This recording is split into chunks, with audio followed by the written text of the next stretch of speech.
Vamos embarcar em uma jornada maravilhosa ao longo da vida humana. Do nascimento à morte, com a ajuda da tecnologia mais avançada. Será uma viagem contada a partir de uma perspectiva única, nas profundezas do corpo humano. Não será a história de uma vida, mas a de todas as nossas vidas.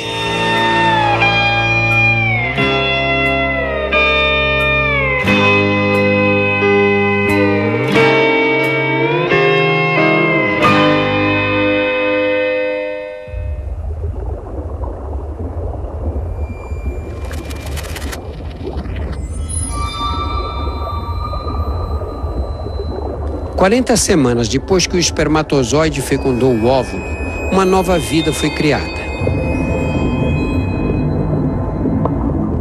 Uma simples célula deu origem a um bebê completamente formado.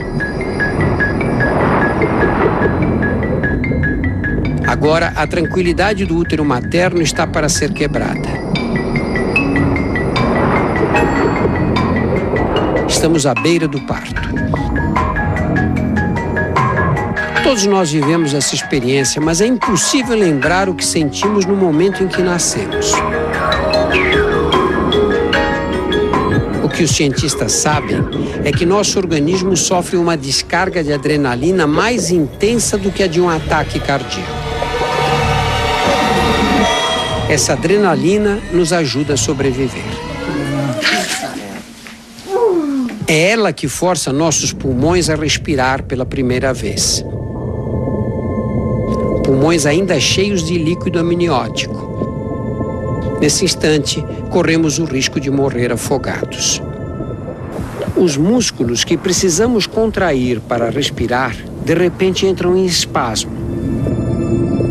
Nossos pulmões despertam para a vida e inspiramos pela primeira vez. É a respiração mais importante de nossas vidas. A primeira das 700 milhões que daremos antes da última.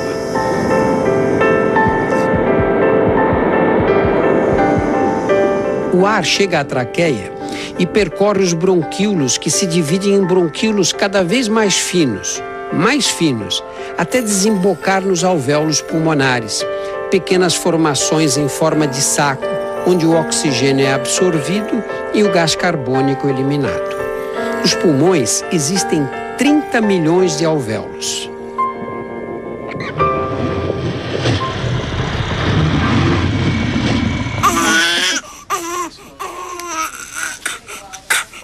Agora, o cordão umbilical que nos unia ao corpo materno é cortado. Pela primeira vez, estamos por conta própria.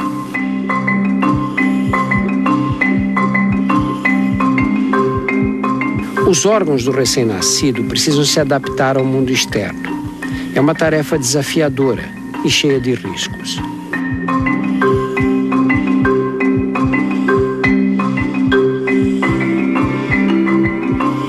Nosso coração, do tamanho de uma noz, já pulsava há 8 meses, mas agora enfrenta uma complicação. Ele tem 2 orifícios abertos, um na aorta e outro em suas paredes internas. Esses orifícios vêm da vida intrauterina e serviam para desviar o sangue de nossos pulmões paralisados na direção dos vasos da placenta.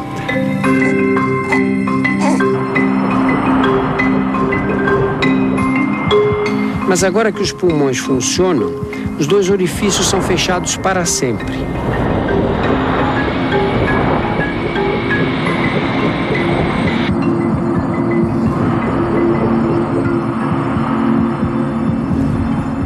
Com o coração batendo compassadamente, o sangue será bombeado por milhares de quilômetros de vasos sanguíneos.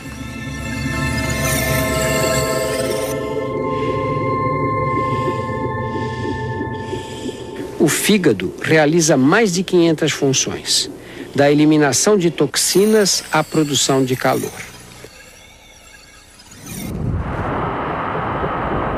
Os rins procuram manter o balanço entre o volume de água necessário para as células e a quantidade que deve ser eliminada na urina. O intestino está repleto de células mortas e de líquido amniótico digerido. É o mecônio.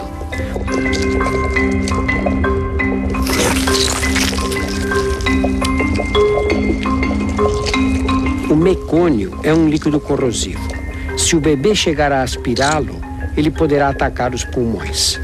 Dentro do intestino, porém, ele é inofensivo e será eliminado em horas.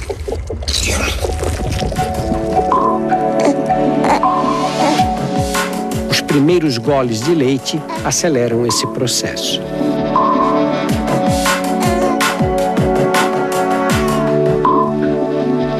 O trauma do nascimento parece haver terminado, mas a aventura de sobreviver está apenas começando.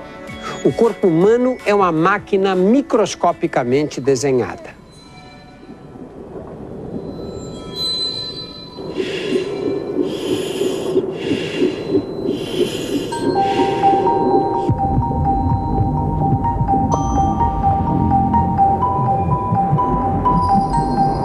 Nossos órgãos são formados por bilhões de células que trabalham em harmonia.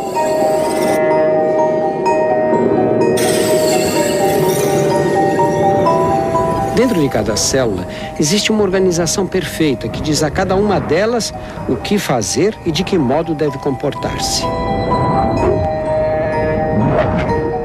No interior do núcleo celular está enovelado nosso DNA, estrutura única de cada um de nós.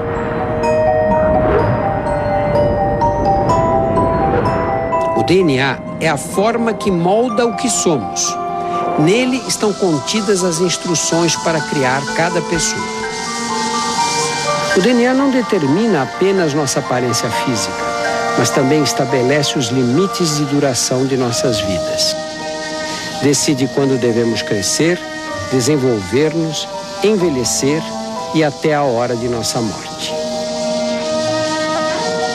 Mas o DNA não é tudo. A vida sofre o impacto do ambiente e das pessoas com quem convivemos. Com alguns dias de vida, tudo o que fazemos é por instinto, até mamar. O leite materno fornece todos os nutrientes necessários.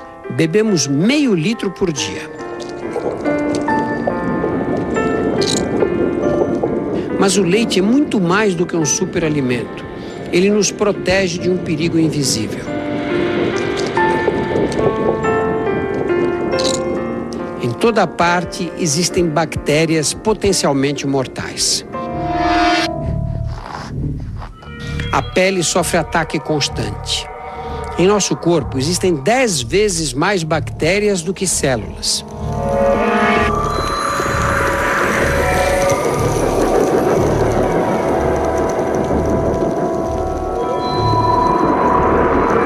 O sistema imunológico subdesenvolvido ainda não tem forças para vencer as infecções.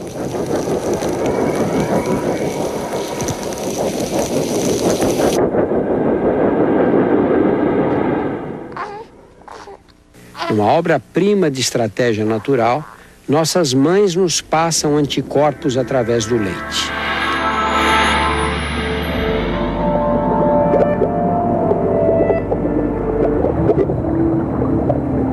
Até que nosso sistema imunológico amadureça, ela nos mantém saudáveis. A amamentação cria laços tão profundos entre a mãe e o filho que servirão para guiá-lo ao longo da infância e até da vida adulta.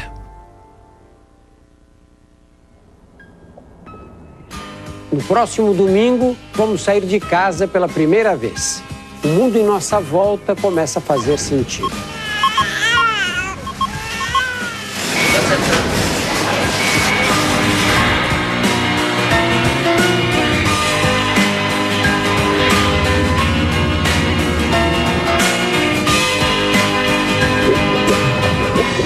Pela primeira vez, uma câmera permite filmar em alta definição a chegada no estômago.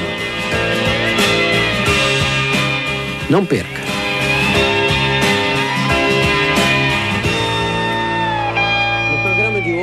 vamos mostrar como se desenvolvem nossos 5 sentidos: olfato, audição, visão, tato e paladar. Ao nascer, ouvimos melhor do que em qualquer outra fase da vida, mas enxergamos mal. O mundo está embaçado e sem cor.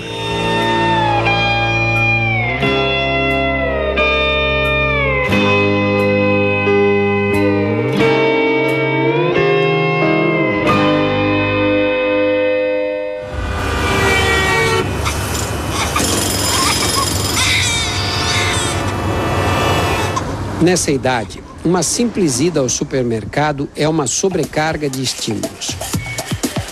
O ambiente é barulhento, cheio de luzes e de cheiros. No interior do nariz, os nervos olfativos recebem as correntes de ar que respiramos. Eles detectam as moléculas dos objetos que nos cercam e enviam um sinal elétrico para o cérebro.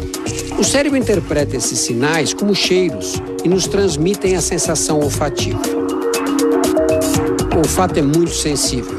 Aprendemos depressa a reconhecer odores e a identificar nossas mães com o nariz.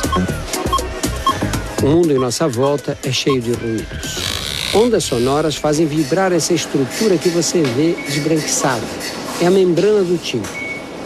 As vibrações são transmitidas para dentro do ouvido, onde estão situados 3 ossos minúsculos: martelo, bigorna e estribo, os menores ossos do corpo humano.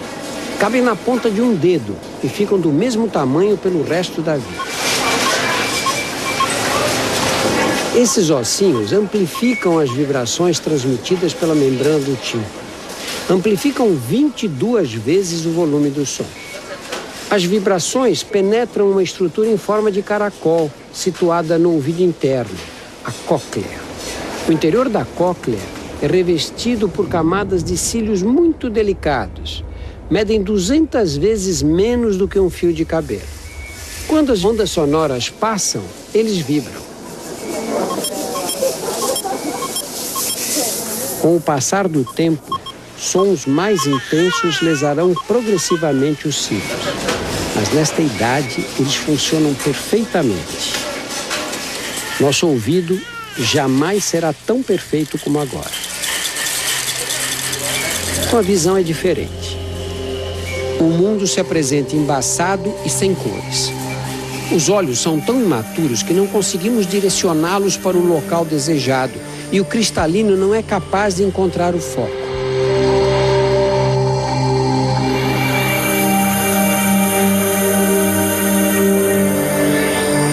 Os bebês não conseguem enxergar cores porque a retina, a camada situada no fundo do olho, também está imatura.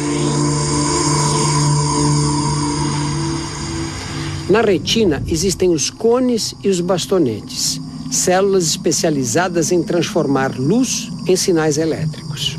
Os cones, encarregados de detectar as cores, ainda estão em desenvolvimento. Por isso, vemos tudo em branco e preto. Da retina, os sinais caminham pelos nervos ópticos e são enviados para a parte de trás do cérebro, que vai processar as imagens recebidas. Enxergamos com o cérebro, não com os olhos. Quando as imagens chegam ao cérebro, surge outro desafio: como interpretar os dados com o sistema nervoso ainda imaturo? Mas o progresso é rápido. Aos 2 meses, conseguimos distinguir cores e sombras. Aos 4, identificar faces. E aos 8 meses, nossa visão está completa. Os olhos sofrem outra transformação extraordinária. Quando nascemos, eles estão azulados. Gradualmente, as células da íris, a menina dos olhos, começam a produzir pigmentos que a escurecem. O padrão de deposição desse pigmento varia tanto que se torna uma característica individual única, como se fosse uma impressão digital. Nos primeiros 3 meses, crescemos 1/4 de nosso peso a cada mês. Felizmente, esse processo não dura muito. Se persistisse, aos 4 anos pesaríamos 134 toneladas, tanto quanto uma baleia azul. Aos 8 meses, todos os sentidos funcionam adequadamente. Começamos a explorar o mundo. E o sentido mais usado é o tato. Quando tocamos um objeto, receptores localizados sob a pele enviam sinais elétricos através dos nervos sensitivos, que caminham pelos braços e medula espinhal até o cérebro. Os impulsos trafegam em velocidade vertiginosa, 320 km por hora. Nós temos receptores sensoriais espalhados pela pele inteira, mas algumas áreas são mais sensíveis do que outras. As mãos, a face e a boca. Existem 9.000 receptores apenas na língua. É por isso que os bebês usam a boca para explorar o mundo.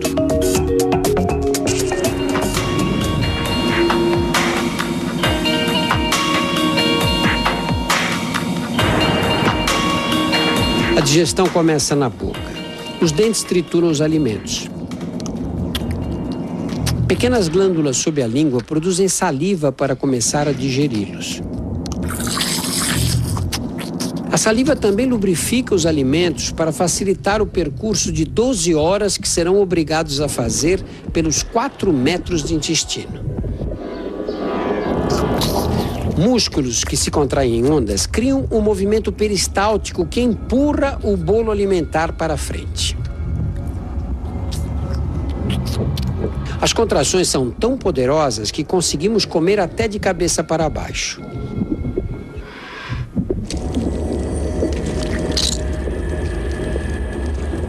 Pela primeira vez, uma câmera permite filmar em alta definição a chegada no estômago.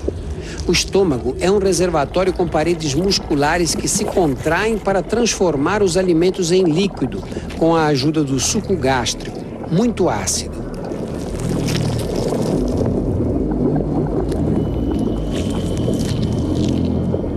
O ácido é tão corrosivo que as paredes internas do estômago precisam ser constantemente protegidas por uma camada de muco. Sem ele, surgem as úlceras. Cerca de 1 hora mais tarde, o estômago espreme a comida por uma passagem estreita, o piloro, que o separa do duodeno.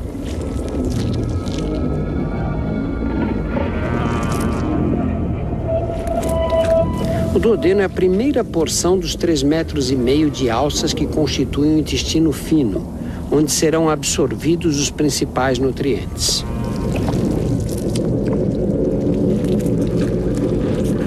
O primeiro passo é dado pelo pâncreas, ao produzir um suco que neutraliza o ácido do estômago.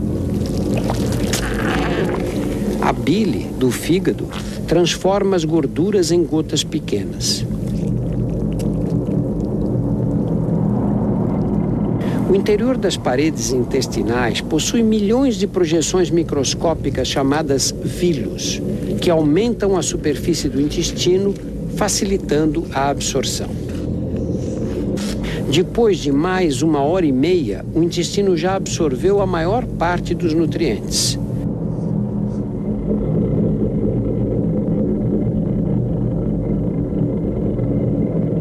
O que sobra chega ao intestino grosso através da válvula iliocecal. Essa válvula impede que os alimentos voltem no sentido inverso.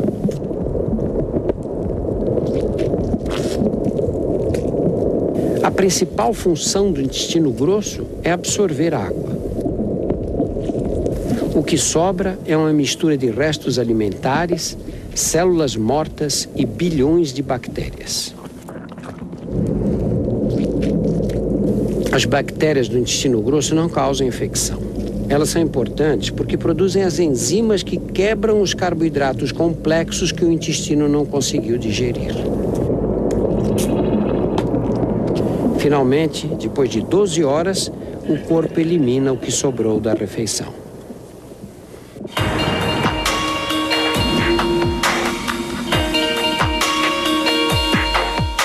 Ao nascer, nossos ossos são flexíveis como as cartilagens para facilitar a passagem pelo canal de parto. Depois do nascimento, células chamadas osteoblastos entram em ação para tornar os ossos mais resistentes. Com 1 ano, estamos prontos para andar. Para os primeiros passos não basta força, é preciso equilíbrio. E o segredo do equilíbrio está guardado dentro de nossos ouvidos. Na parte mais interna dos ouvidos, existe uma estrutura com 3 alças dispostas em 3 planos. Esses canais semicirculares são cheios de líquidos. Quando o líquido balança com o movimento, os cílios da parte interna dos canais enviam dados para o cérebro identificar a posição espacial em que o corpo se encontra. Podemos andar. Agora não há mais limites para o que conseguimos fazer.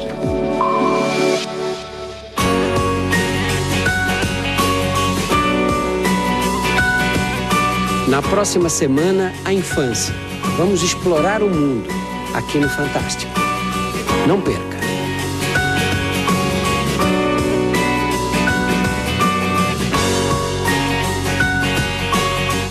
Nos primeiros programas desta série, mostramos a fragilidade dos bebês.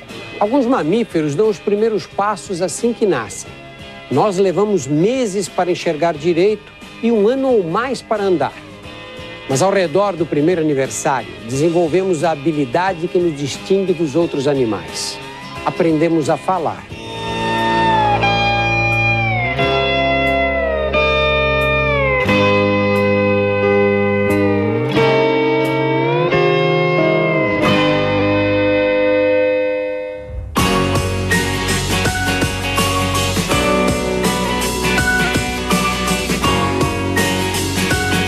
A maioria de nós começa a falar com 1 ano de idade. Aos 2 anos, já aprendemos 10 palavras novas por dia.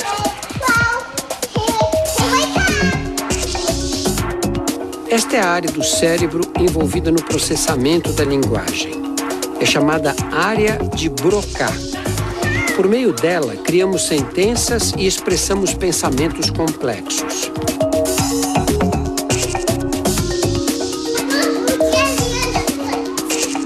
A linguagem é o que torna os humanos tão diferentes. Falando, podemos expressar nossas ideias, podemos ensinar melhor os nossos filhos. À medida que nosso cérebro se desenvolve, ganhamos outras qualidades únicas de nossa espécie.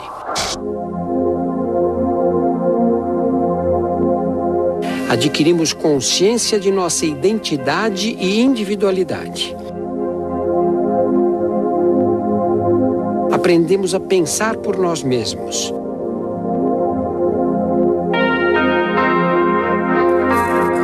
E formamos memórias que nos acompanharão por toda a vida.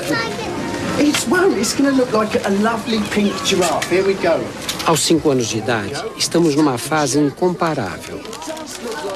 Pouquíssimos mamíferos dedicam tanto tempo à preparação para a vida adulta. Num período de tempo equivalente, os cachorros, por exemplo, estão em plena fase reprodutiva. O nosso relógio biológico, comandado pelo DNA, atrasa em mais de 10 anos o início da vida sexual e nos dá uma grande vantagem. Sobra mais tempo para aprender.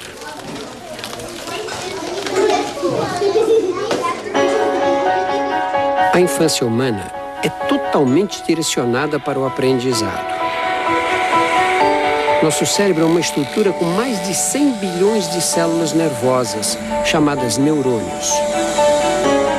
A energia trocada entre eles seria suficiente para manter uma lâmpada acesa o dia inteiro. Os neurônios se comunicam através de impulsos elétricos. Cada impulso é uma fração muito pequena de um pensamento e de uma memória. Quando ouvimos uma palavra nova, nossos ouvidos convertem o som em impulsos elétricos que serão enviados para o cérebro. Podemos aprender porque os neurônios estão constantemente se modificando, formando novas conexões. Eles não se ligam diretamente uns com os outros, como os fios de eletricidade dos postes. Deixam sempre um espaço livre, microscópico, no ponto em que se conectam. Esse espaço livre é a sinapse. Para que o impulso elétrico não seja interrompido ao atravessar a sinapse, eles liberam substâncias químicas, os neurotransmissores.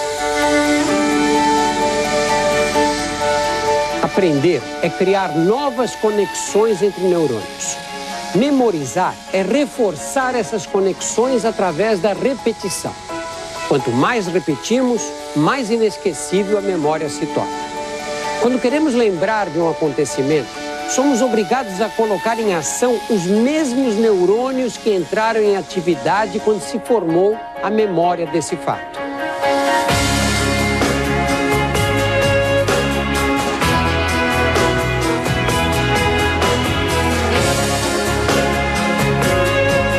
What does the word veteran mean?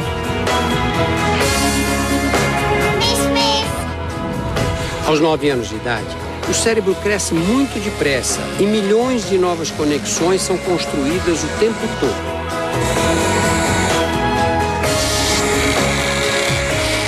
Por isso, a infância é a época ideal para o aprendizado.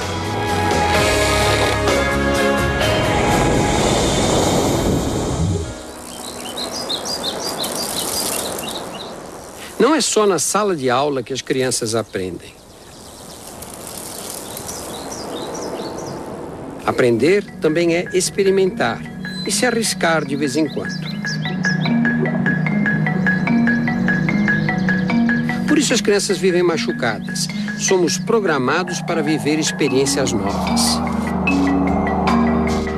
Por sorte, nessa fase da vida, o organismo consegue reparar por conta própria os danos sofridos. Esfolar o joelho faz parte da infância.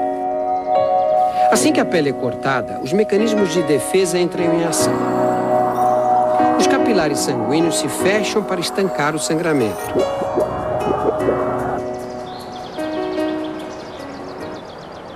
Ao mesmo tempo, as plaquetas, células existentes na circulação, migram para o local e formam uma placa viscosa que também ajuda na cicatrização. É o coágulo.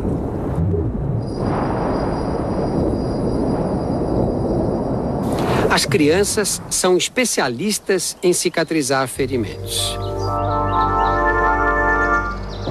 Na infância, as células se multiplicam numa velocidade muito intensa.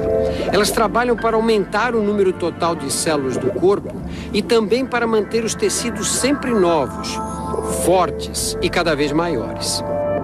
O mesmo ocorre com as células que trabalham para curar os ferimentos.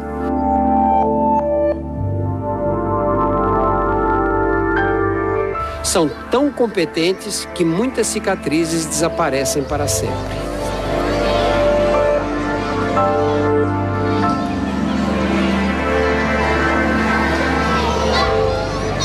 A infância é também o tempo de expandir horizontes. Cada vez interagimos com mais gente. Mas essa sociabilidade nos expõe a germes que podem causar infecções. Felizmente, temos um arsenal de defesas contra eles. Sobrancelhas, cílios, os pelos do nariz e das orelhas impedem a invasão das bactérias que vêm pelo ar.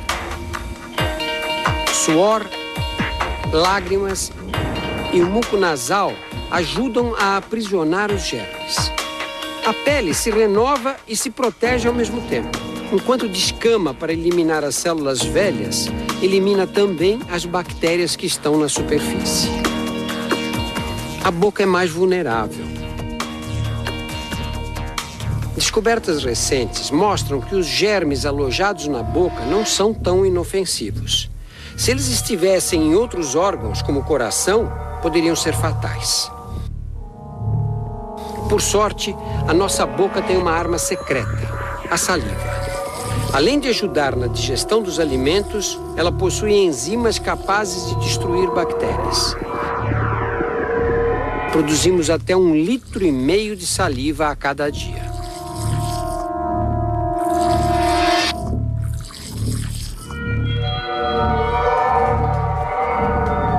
Quando um germe, como o vírus da catapora, quebra essas barreiras externas, o sistema imunológico precisa reagir depressa. Milhões de vírus microscópicos viajam pela corrente sanguínea. Eles sequestram células de nosso corpo e as obrigam a produzir milhares de cópias idênticas a eles. Quando as células sequestradas se rompem, liberam novos vírus que se espalham pelo organismo.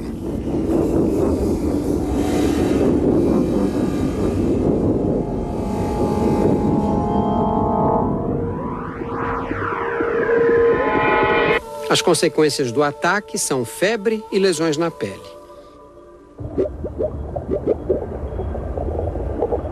A febre é um sinal de que as defesas contra-atacam. Os vírus param de se reproduzir quando a temperatura do corpo aumenta.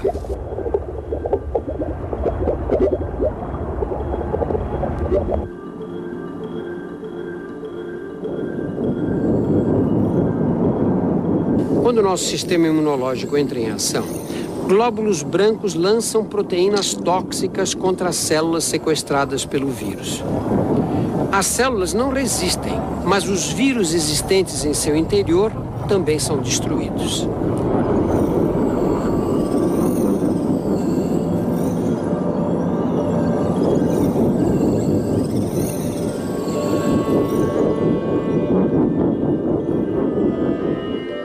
As lesões da pele contêm os destroços dessa guerra, vírus mortos e restos das células que morreram.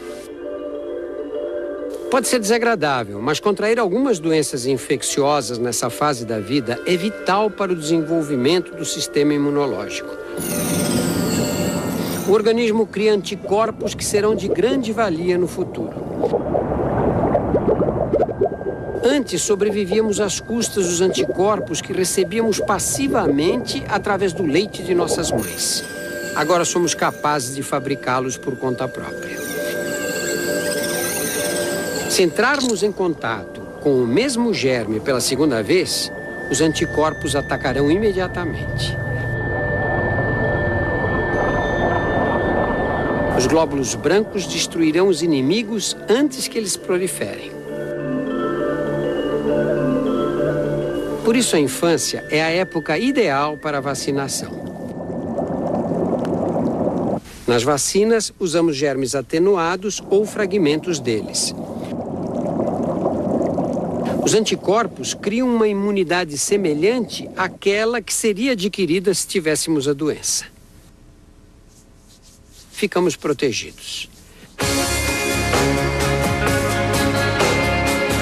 Aos 11 anos, a infância está perto do fim. Estamos prestes a sofrer uma das maiores mudanças de nossas vidas. No próximo domingo, entraremos na adolescência, aqui no Fantástico. Não perca! Ao redor dos 11 anos, a infância se aproxima do fim. O corpo se prepara para transformações radicais. Mudará mais rapidamente do que em qualquer outra fase. Vai ficando para trás a ingenuidade infantil. Estamos à beira da vida adulta.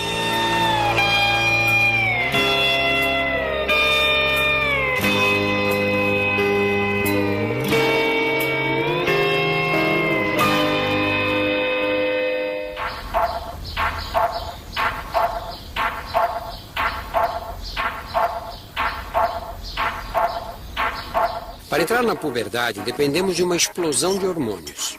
Não há programação fixa. Essa fase pode começar a qualquer momento, dependendo de nossos genes, do estilo de vida e até da dieta alimentar.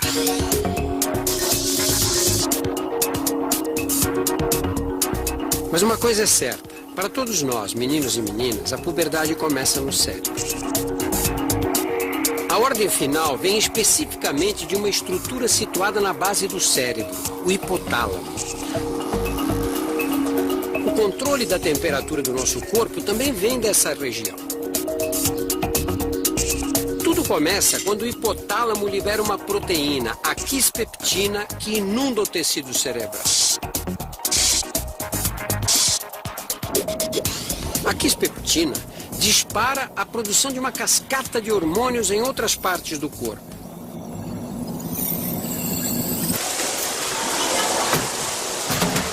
Hormônios que estimulam o amadurecimento dos órgãos sexuais. Nas meninas, amadurecimento significa ovulação. Pela primeira vez na TV, conseguimos ver os ovários em alta definição. É essa parte branca que aparece.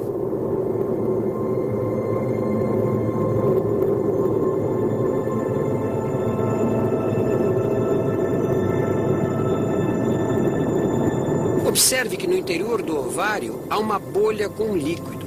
É o folículo. O líquido em seu interior protege o óvulo. Na ovulação, esse folículo se rompe e o óvulo cai na trompa. É aqui, na trompa, que ele será fertilizado ao encontrar o espermatozoide, ou perderá a vitalidade e será eliminado na menstruação. A ovulação acontece uma vez por mês, mas os ovários não são simples fábricas de óvulos. Eles também produzem hormônios sexuais que são lançados na circulação sanguínea, estrógeno e progesterona.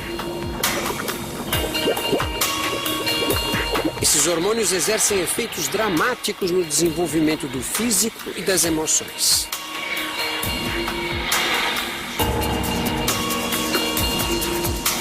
Meninas e meninos vivem uma experiência de crescimento acelerado.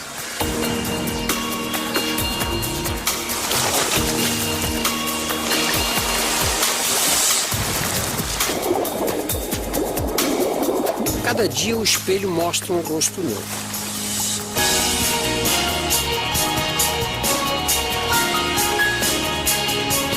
E todo o corpo muda mais rápido do que podemos perceber. Meninas se tornam mulheres, meninos viram homens.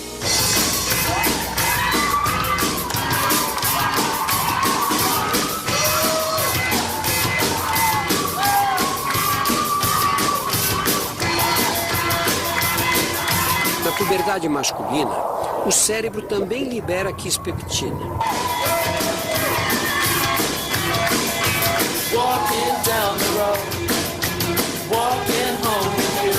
O fluxo de hormônios causado por ela estimula os testículos para produzir esperma. E testosterona, muita, 10 vezes mais do que antes.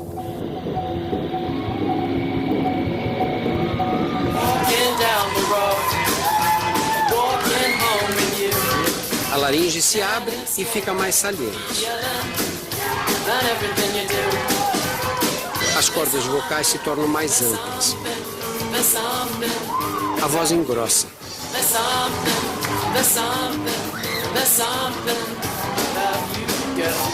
Os pelos crescem.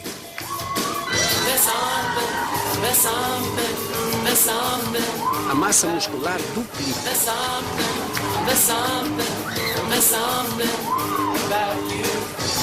Essas são as transformações que podemos ver e ouvir, mas por dentro também estamos em plena mudança. No cérebro, os neurônios formam milhões de novas conexões. O humor e o caráter mudam. Somos tomados por novas emoções. E de repente, uma emoção se sobrepõe a todas as outras. Pela primeira vez, o sexo oposto nos atrai. Por fora e por dentro, nosso corpo é tomado por sensações inesperadas. O coração bate mais forte. A pressão arterial aumenta.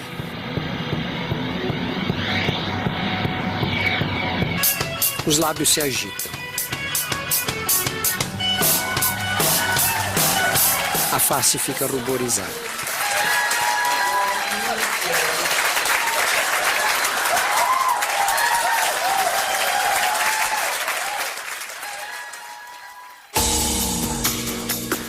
Acontece o primeiro beijo.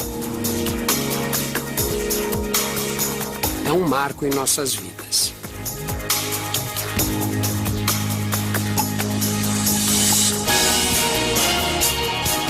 No próximo domingo, aqui no Fantástico, chegaremos à vida adulta. Não perca!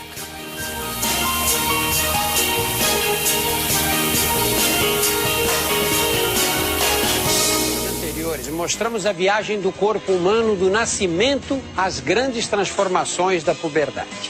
Nas primeiras 2 décadas de vida, multiplicamos nossa altura por 4. Nosso peso aumentou 21 vezes. Já digerimos 9 toneladas de comida. O coração deu 1 bilhão de batidas. Os pulmões respiraram 200 milhões de vezes. Agora somos adultos. As escolhas que fizermos nessa fase vão ter consequências pela vida inteira.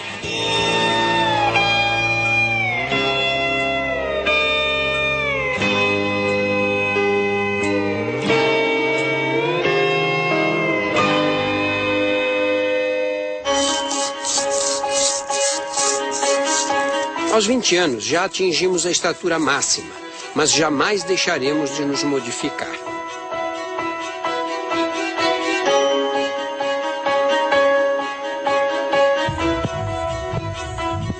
Trilhões de células formam nossos órgãos e tecidos.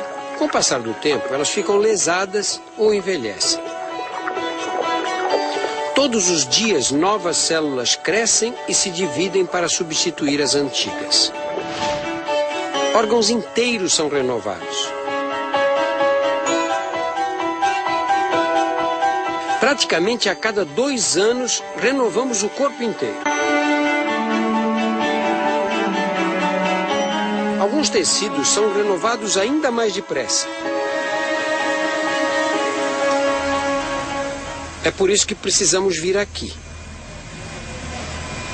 Os cabelos são feitos de células da pele modificadas. Cada fio é formado num folículo que fica dentro da pele. Aqui nascem essas células alteradas que logo morrem quando novas células as impulsionam para cima e nosso cabelo cresce. E cresce muito.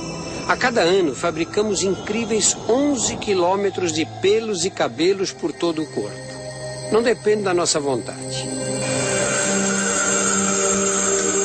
Felizmente conseguimos controlar, mesmo que parcialmente, o crescimento de outras partes do nosso organismo. Algumas escolhas que fazemos nessa fase da vida, como fazer exercícios, por exemplo, nos afetam para sempre. O corpo humano é uma máquina construída para o movimento. Precisa de atividade física para funcionar direito. Os exercícios fortalecem o coração, o músculo que mais trabalha em nosso corpo.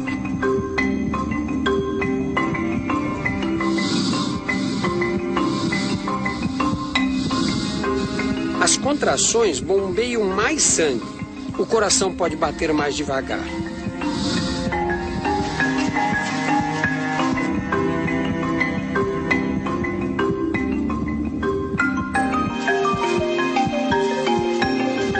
Nossos pulmões, cheios de alvéolos para absorver oxigênio e eliminar gás carbônico, também se beneficiam.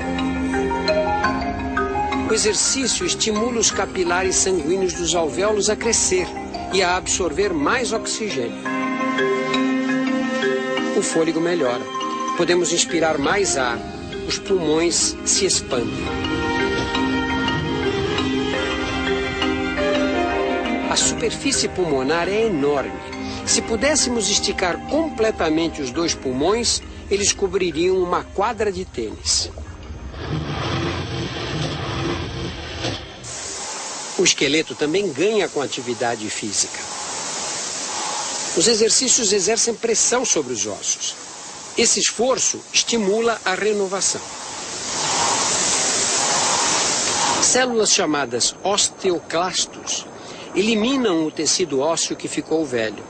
Outras células, os osteoblastos, reconstroem o osso perdido.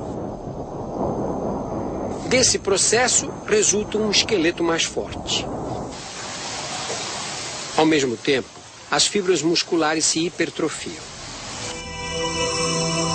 Através de uma tecnologia avançada de computação, podemos ver os 650 músculos do corpo humano.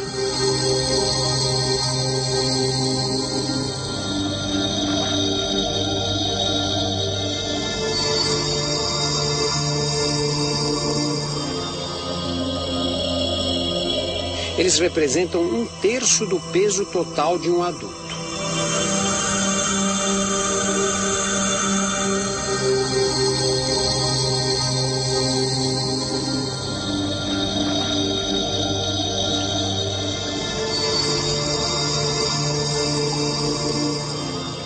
Músculos são pacotes de fibras. Algumas atividades espalham e separam as fibras. Depois, quando as células tentam reparar esse dano, acabam adicionando material extra. O novo músculo cresce maior e mais forte. Ao contrário do exercício físico, há atividades que lesam nossas células. Lesões que nem mesmo a juventude consegue reparar.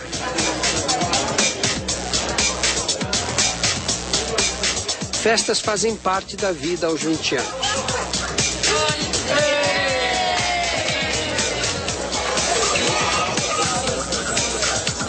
Todos sabem que o cigarro destrói os pulmões, mas fumaça não é o único perigo aqui.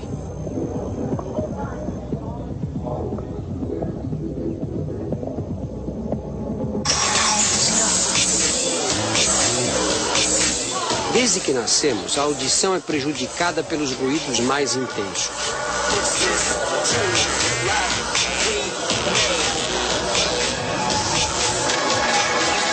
O problema está bem no fundo do ouvido, na cóclea, uma estrutura em forma de caracol, revestida internamente por cílios mais finos do que um fio de cabelo.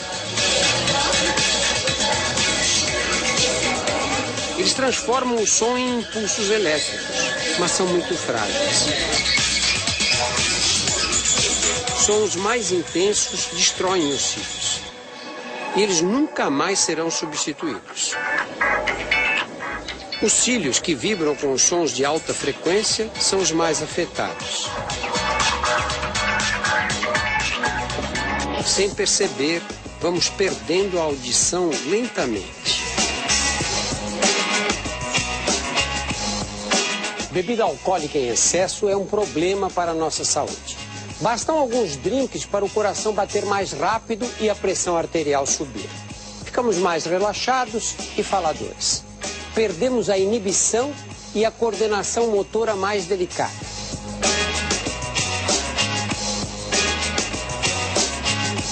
Beber com os amigos faz parte da rotina da maioria dos jovens aos 20 anos. Isso é importante para a nossa formação social, mas ficamos vulneráveis a um veneno para o nosso corpo.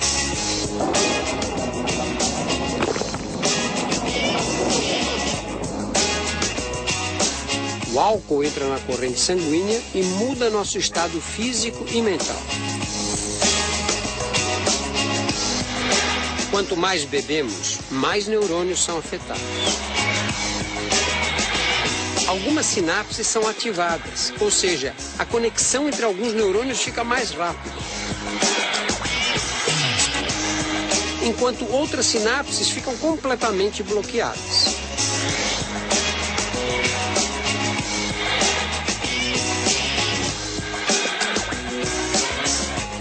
O álcool também engana os neurônios.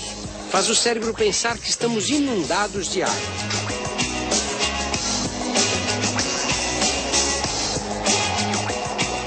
Equivocado, ele envia uma ordem para os rins produzirem mais urina. Perdemos um líquido precioso. Sem perceber, ficamos desidratados. A manhã seguinte nos reserva uma surpresa.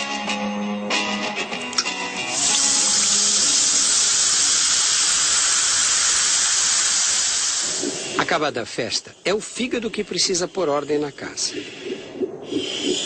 O fígado é o centro de controle químico do corpo. Realiza mais de 500 funções. Uma delas é a de eliminar as substâncias tóxicas ingeridas durante a bebedeira. Esse processo de desintoxicação exige água, bastante água. Para o fígado, não importa de onde ela venha. Como 75% do cérebro é composto de água, quando o fígado precisa dela, é o cérebro que sofre.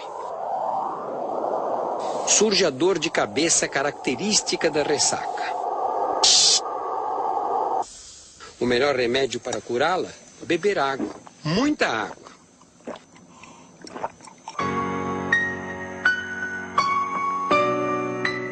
No próximo domingo, enfrentaremos novos desafios. É hora de encontrar o amor e de ter filhos. Aqui no Fantástico.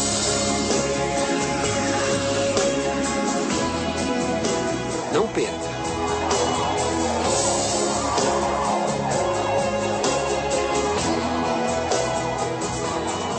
De ter filhos. Podemos pensar que a atração sexual seja um fenômeno físico ou social, mas boa parte dela depende da biologia. Usamos os olhos para escolher nossos parceiros, mas o olhar não é tudo. A atração depende do olfato.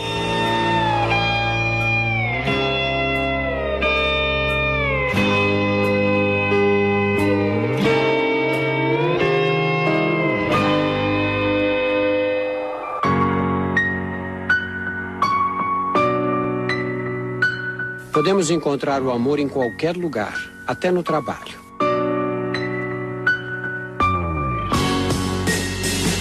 De repente, alguém nos parece muito mais interessante do que os outros. Os românticos dizem que estar apaixonado é um capricho do coração. Mas, na verdade, o segredo da paixão se acha guardado no interior, lá no fundo de nosso nariz. No nariz, os nervos olfativos fazem mais do que reconhecer os cheiros dos ambientes. Sem percebermos, eles também detectam e analisam as características de uma substância química liberada junto com o suor das pessoas que nos cercam. Os ferormônios. Por incrível que pareça, os ferormônios carregam informações detalhadas sobre nossa genética, saúde e capacidade de resistir a doenças. Na hora da paquera, o cérebro analisa esses sinais para nos ajudar a escolher a pessoa com os melhores genes. Genes que aumentem as chances de sobrevivência dos filhos que estarão por vir. Apaixonar-se é muito mais do que viver emoções intensas. A paixão é química. Quando avistamos a pessoa querida, liberamos a adrenalina na circulação. Por trás de um olhar apaixonado está sempre uma descarga de adrenalina. O coração bate descompassado. Perdemos o sono. À medida em que o namoro avança e nos arrebata, entra em cena a dopamina, um neurotransmissor que nos traz sensação de bem-estar. A dopamina é tão potente quanto a cocaína. Ela nos leva à euforia e causa dependência. Queremos ficar cada vez mais perto da pessoa amada. Ocasionalmente, depois de um tempo juntos, pensamos em atingir os estágios mais profundos da relação amorosa. Compromisso, casamento e, quem sabe, filhos. Apostamos num relacionamento para durar a vida inteira. E quem diria, até nossas futuras bodas de ouro dependerão de substâncias químicas. O relacionamento íntimo e duradouro só existirá se a química for favorável. Sexo não é apenas uma fonte de prazer ou um meio de ter filhos. Sexo causa encantamento e reforça a ligação entre os amantes. Durante o orgasmo, nossas hipófises inundam a circulação com ocitocina, o hormônio que estreita laços afetivos. É o mesmo hormônio que liga o bebê à mãe. Quanto mais sexo, mais ocitocina, mais ligados a outra pessoa nos sentimos.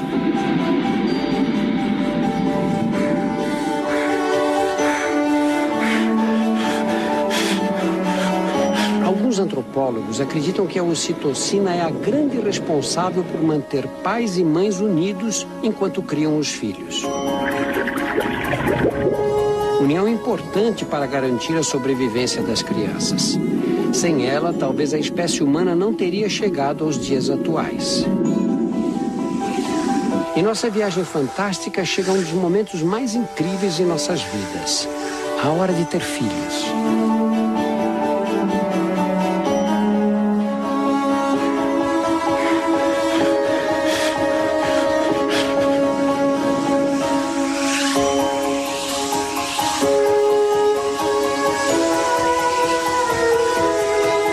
O óvulo é a maior célula do corpo humano. Todo mês a jornada se repete. Ele amadurece e é expulso do ovário. Normalmente, o óvulo morre e é eliminado do corpo durante a menstruação. Mas esse terá outro destino: dar origem a um bebê.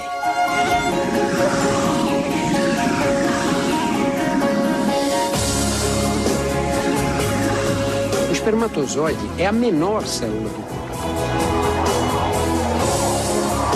300 milhões de espermatozoides invadem a vagina durante a ejaculação.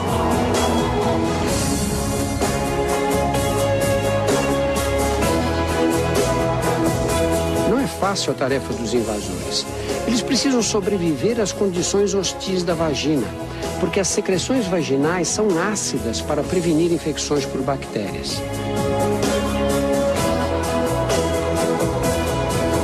Essa acidez é capaz de destruir milhões de espermatozoides. Muitos morrem antes mesmo de chegar ao colo do útero. Os que conseguem sobreviver nadam útero adentro para chegar ao óvulo que vem descendo pela trompa. Contrações musculares muito delicadas no interior das trompas ajudam os espermatozoides a percorrer o caminho. Dos 300 milhões, somente algumas centenas chegarão perto do alvo final. E apenas um fertilizará o óvulo.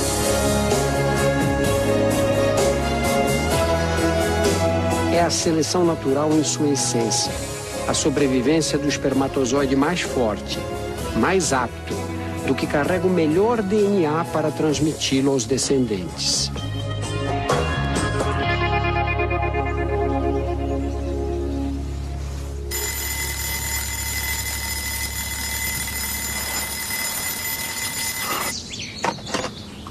Por fora, o corpo feminino não dá nenhum sinal do que acaba de acontecer. Sem sabermos, um novo capítulo de nossas vidas está sendo escrito.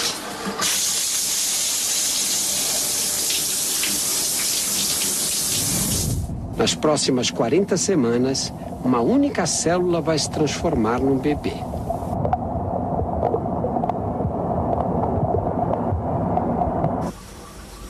Para muitas mulheres, o primeiro sinal de gravidez acontece no banheiro.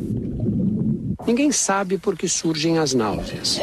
Uma hipótese é a de que protegeriam o embrião de toxinas presentes nos alimentos ingeridos pela mãe.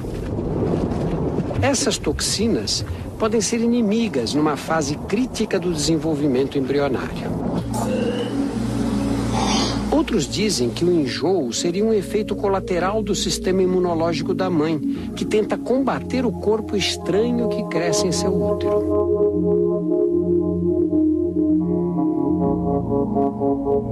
O embrião pode ser comparado a um parasita. Suga a energia da mãe enquanto retira do corpo dela tudo o que precisa. Ele está aparelhado com um kit de sobrevivência, a placenta. Na placenta, o sangue da mãe passa os nutrientes para o feto através de uma membrana.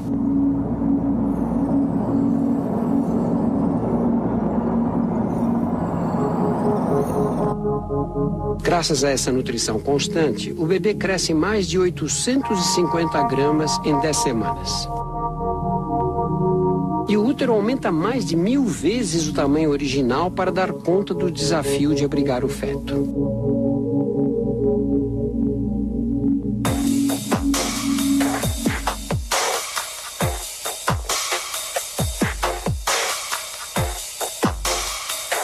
barriga cresce.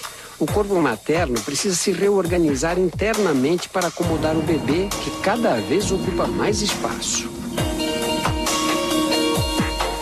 Esta mulher não está grávida. Todos os órgãos estão bem dispostos.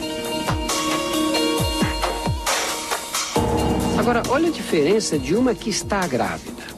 Os órgãos ficam apertados nas costas ou pressionados contra o tórax.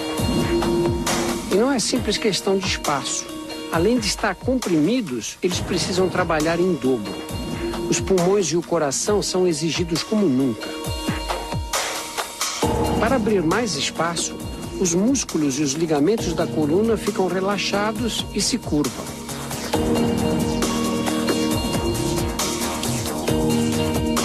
O estômago é praticamente esmagado e sofre uma rotação de 45 graus.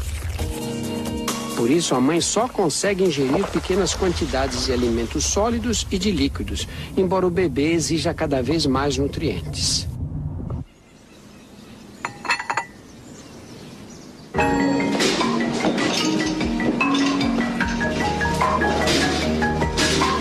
Finalmente, depois de 9 meses, chegou a hora. Expulsar do corpo da mãe um bebê de quase 3 quilos é uma tarefa complicada. Os ligamentos se tornam mais elásticos para permitir que a bacia se abra para formar o canal de parto.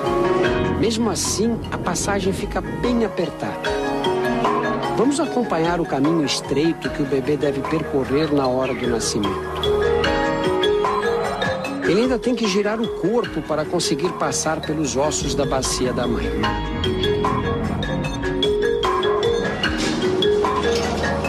Às vezes esse caminho é estreito demais e a única opção para um parto seguro é a cesariana.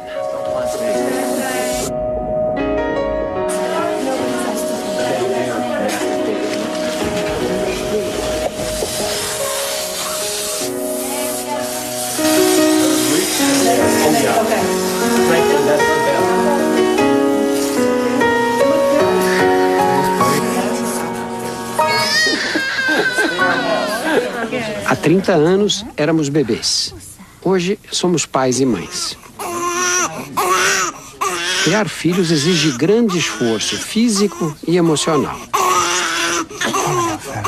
A partir de agora, nossa vida vai mudar para sempre. A juventude ficou para trás. Os anos passam e nosso corpo está para entrar numa nova fase de mudanças. No próximo domingo, a nossa viagem fantástica continua. Enquanto os filhos crescem, nós também nos transformamos. Domingo que vem. Até lá.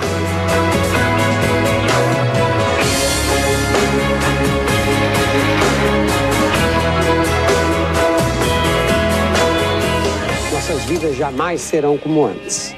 Perdemos o direito à irresponsabilidade da adolescência. À medida que nossos filhos crescem, surgem as alterações que nos levarão aos 40 anos de idade. Fazem que já vivemos a metade de nossas vidas.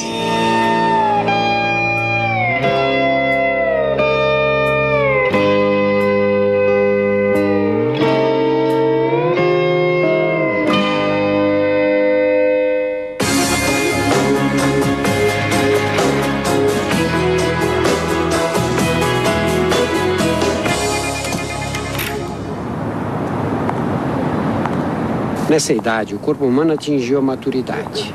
Já vivemos dias em que fomos mais fortes e mais ágeis. Doors closing.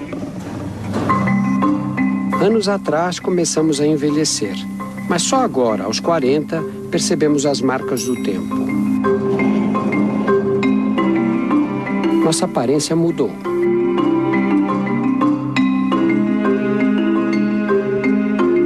O efeito cumulativo do sol é responsável pelos primeiros sinais. Aparecem as rugas.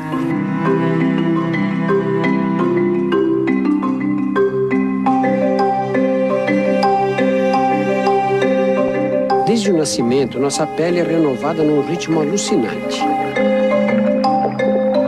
Para repor as células das camadas superficiais que morrem constantemente, a pele fabrica 40.000 novas células a cada minuto.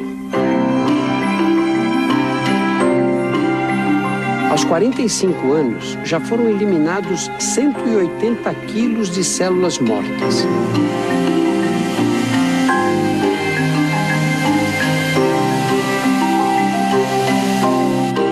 A renovação é tão rápida que as células mais velhas de nossa pele não têm mais do que 1 mês de idade.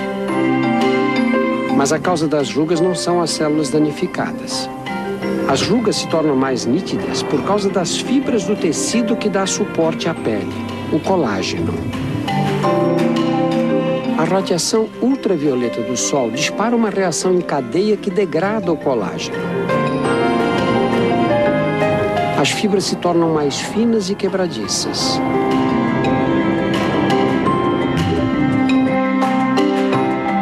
A pele perde a elasticidade, fica flácida. As rugas são inevitáveis.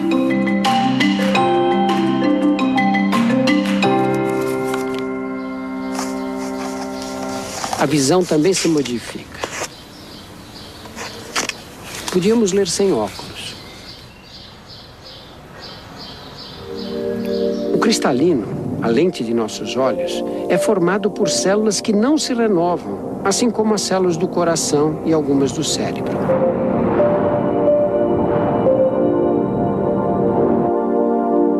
Elas permanecem as mesmas do nascimento até a morte. Com a idade, o cristalino se torna mais rígido, com mais dificuldade para focalizar. Fica difícil adaptar-se às variações de claro e escuro. E para piorar, os olhos ficam mais secos. As lágrimas que serviam para lavá-los estão mais escassas. As mudanças atingem todo o nosso organismo. Aos 20 anos, era fácil manter o corpo em forma. Podíamos comer à vontade, sem ganhar peso. Agora, o metabolismo é outro. Engordar é muito mais fácil. À meia-idade, os níveis de estrógeno, testosterona e de hormônio de crescimento estão mais baixos.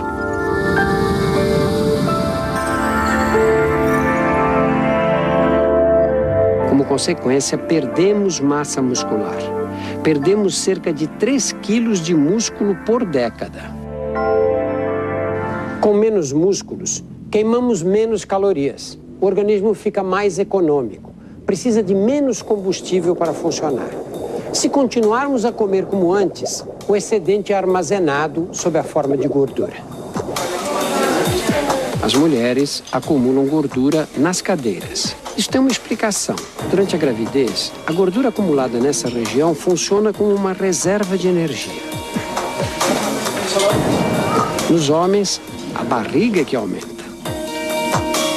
Para nossos ancestrais, o peso extra na cintura era uma reserva útil, que ajudava durante as longas caçadas. A capacidade de metabolizar gorduras diminui com a idade. O mecanismo é controlado por pequenas estruturas que existem dentro das células, as mitocôndrias. As mitocôndrias funcionam como centrais energéticas das células.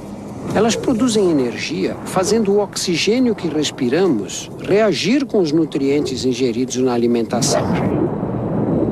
Com o passar dos anos, as mitocôndrias envelhecem e seu número em cada célula diminui, comprometendo, entre outras funções, a capacidade de metabolizar gordura. Às vezes, a combinação entre muita comida e metabolismo lento pode ser fatal.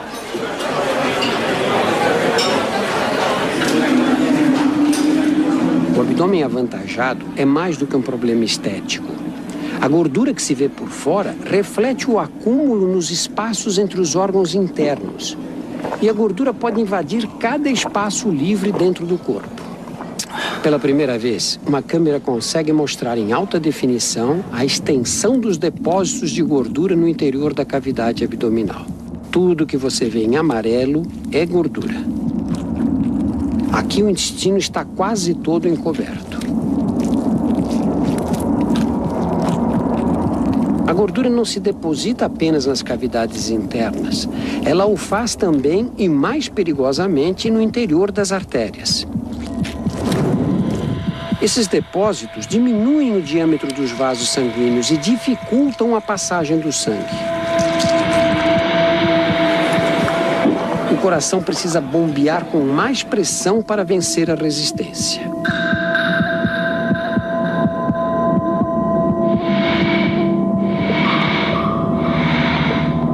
Em casos extremos, a artéria pode ficar totalmente obstruída.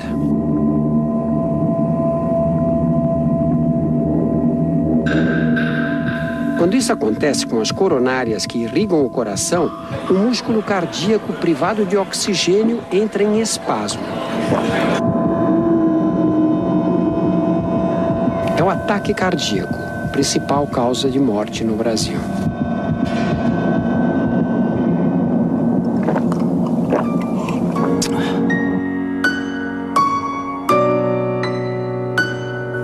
Quando atingimos os 50 anos, nosso metabolismo está mais lento, mas o estilo de vida não.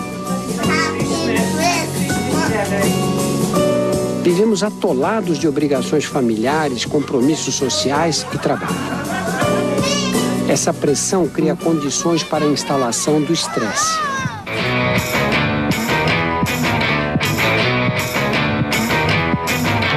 Reconhecer os sinais externos do estresse é fácil. Mãos geladas, respiração ofegante, palidez na face, sensação de cabeça vazia. Mas o pior está escondido dentro do corpo.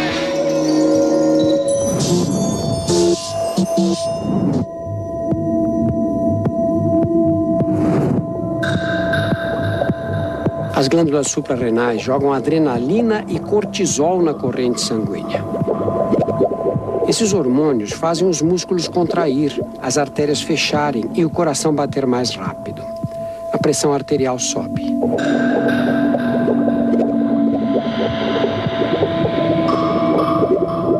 Somos tomados pelo reflexo de fugir ou lutar.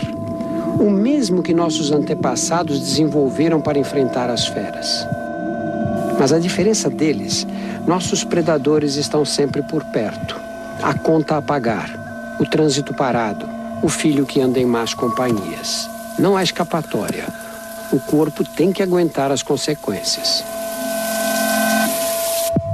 O estresse danifica e apressa o envelhecimento dos vasos sanguíneos.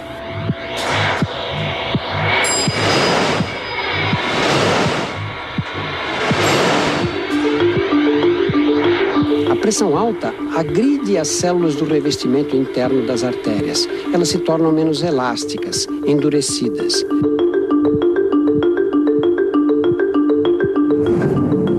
Principalmente a maior de todas elas, a aorta.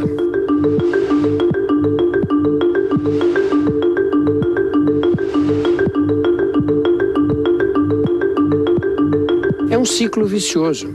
O estresse provoca danos nas artérias, aumenta a pressão e faz o coração trabalhar com mais carga.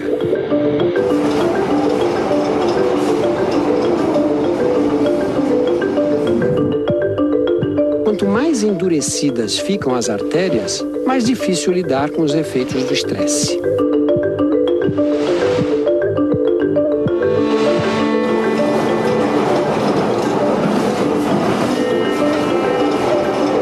Chegamos ao limite. O coração se hipertrofia para empurrar o sangue por um caminho estreito e danificado.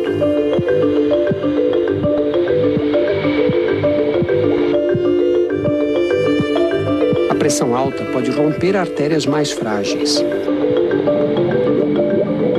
Quando a ruptura ocorre em uma artéria do cérebro, acontece um acidente vascular, popularmente conhecido como derrame cerebral. Para as mulheres, essa fase da vida reserva um outro desafio, a menopausa. Os ovários ficam sem óvulos e as menstruações desaparecem. A produção de hormônios sexuais, estrógeno e progesterona, cai. O corpo feminino vive o fim da idade reprodutiva. A falta de hormônios altera as regiões do cérebro envolvidas no humor, na disposição e no controle do sono. O hipotálamo, área que coordena o controle da temperatura do corpo, também é afetado. O rosto fica afogueado, surgem ondas de calor acompanhadas de suor e arrepios de frio. Os ossos e os músculos se ressentem da falta de hormônios e enfraquecem.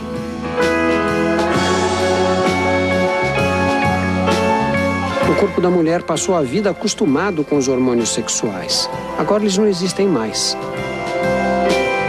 O processo de envelhecimento se acelera.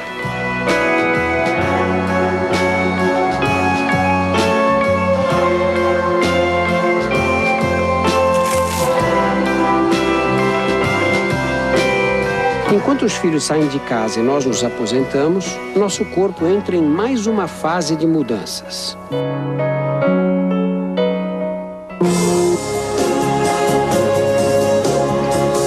Domingo que vem, desvendaremos os mistérios do envelhecimento, aqui no Fantástico. Até lá. E tiveram filhos. O nascimento de um neto é evidência de que não somos mais necessários para a perpetuação de nossos genes. Desse momento em diante, a vida seguirá em frente, estejamos ou não por perto.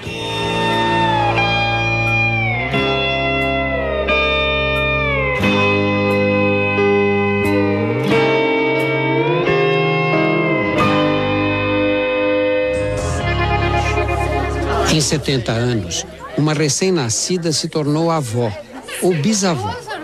Quando nos aposentamos, a vida corre mais devagar. Nossos movimentos também estão mais lentos. Os sinais externos da idade ficam mais evidentes. E nossos sentidos menos sensíveis. Desde o nascimento, começamos a perder os cílios responsáveis pela captação dos sons no interior do ouvido. Nessa idade, já temos dificuldade para escutar os sons de alta frequência. Devagar, com o tempo, perderemos até os que captam frequências baixas. Os ossículos que transmitem as ondas sonoras da membrana do tímpano para dentro do ouvido endurecem. Fica difícil ouvir o que os outros falam. A visão também piora. A vida inteira exposto aos raios de sol, o cristalino, a lente dos olhos, perde a elasticidade e escurece. Pode até mudar a cor dos olhos.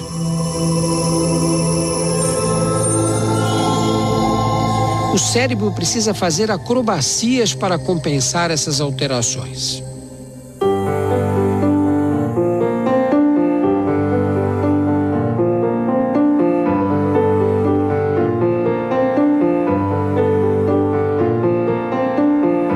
O esqueleto reflete bem o desgaste de muitos anos.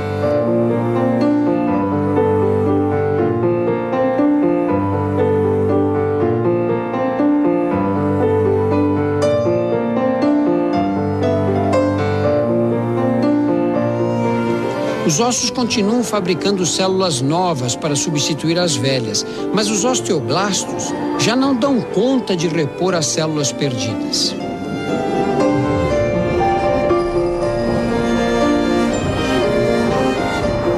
A perda constante de massa óssea torna os ossos quebradiços.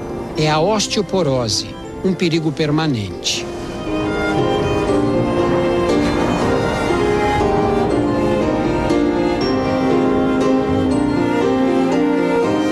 Sofrer uma fratura é muito mais fácil.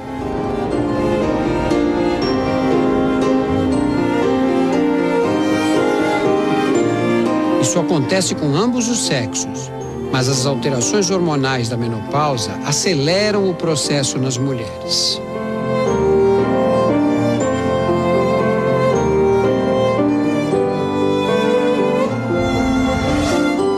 Por que a aparência de nosso corpo muda tanto entre os 40 e os 70 anos?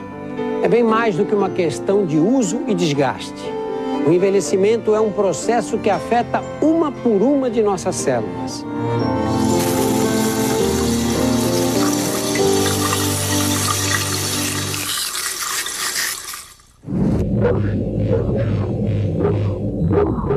A cada dia, bilhões de nossas células se dividem em duas. Para isso, precisam duplicar o DNA e destinar uma cópia para cada célula filha. Enquanto as células mais velhas morrem, as recém-nascidas ocupam o lugar deixado por elas.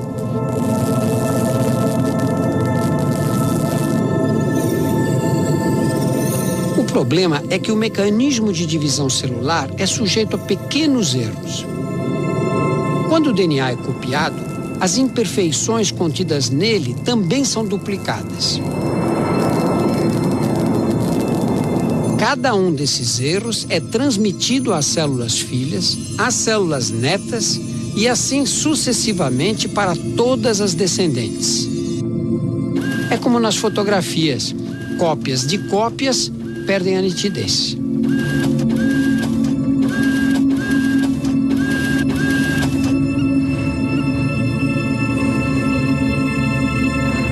Desde o nascimento, trocamos todos os ossos do nosso rosto a cada 2 anos.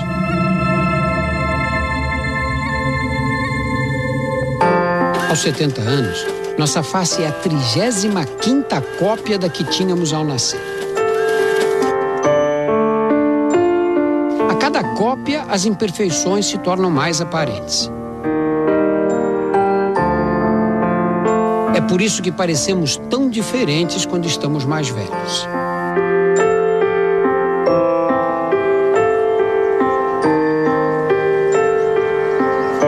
Outra causa de envelhecimento está no ar que respiramos.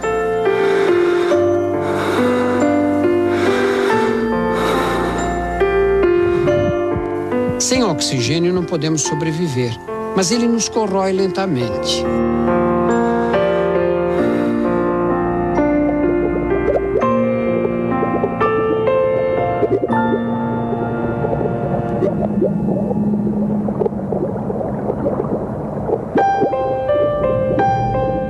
Dentro de cada célula, as mitocôndrias são nossas centrais energéticas, nossas fábricas de energia.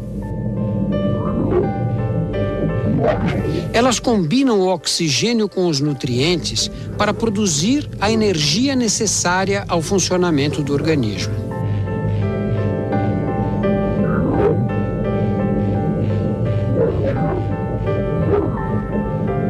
Nesse processo são liberados poluentes, chamados de radicais livres, que agridem as próprias paredes das mitocôndrias e comprometem a produção de energia.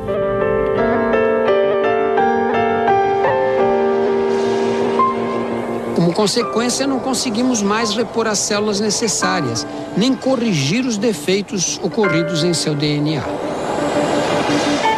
O funcionamento dos órgãos fica comprometido. Eles podem falhar.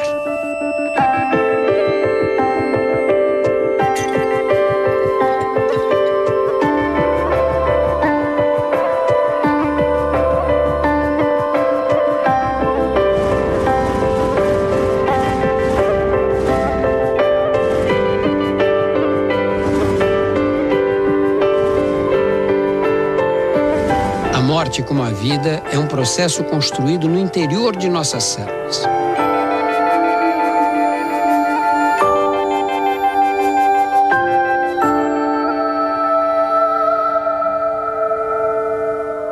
Da mesma forma que o DNA controla nosso desenvolvimento, também limita a duração de nossas vidas. Em cada cópia de si mesma, a célula perde um pequeno fragmento de DNA.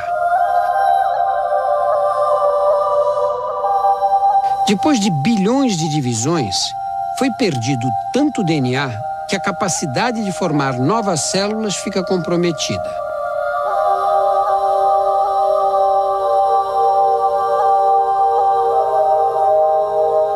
A morte não é um acontecimento instantâneo.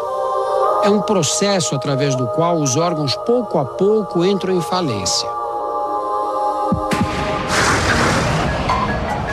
Ao dar as últimas batidas, o coração espalha pelo corpo hormônios que aliviam a dor, as endorfinas.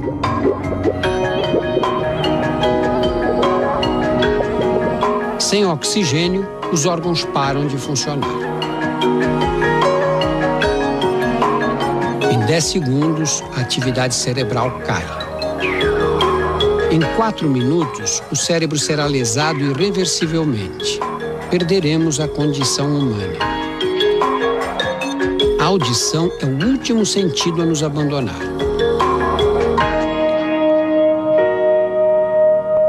Mas algumas células permanecem vivas até mesmo depois da morte. As da pele ainda se dividem por 24 horas. E são necessárias 37 horas para que o último neurônio encerre sua atividade.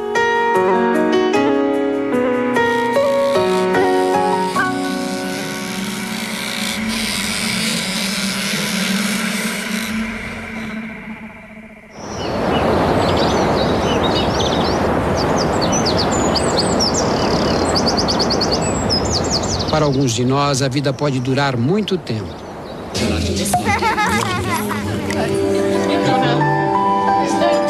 Quem nasce hoje tem expectativa de viver 80 anos ou mais. Mas todas as jornadas um dia devem terminar.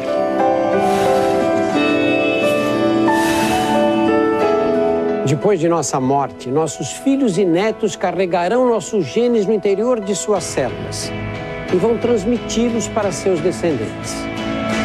Nossa vida continuará dentro deles. As memórias que deixamos também. Nossa viagem fantástica chegou ao fim.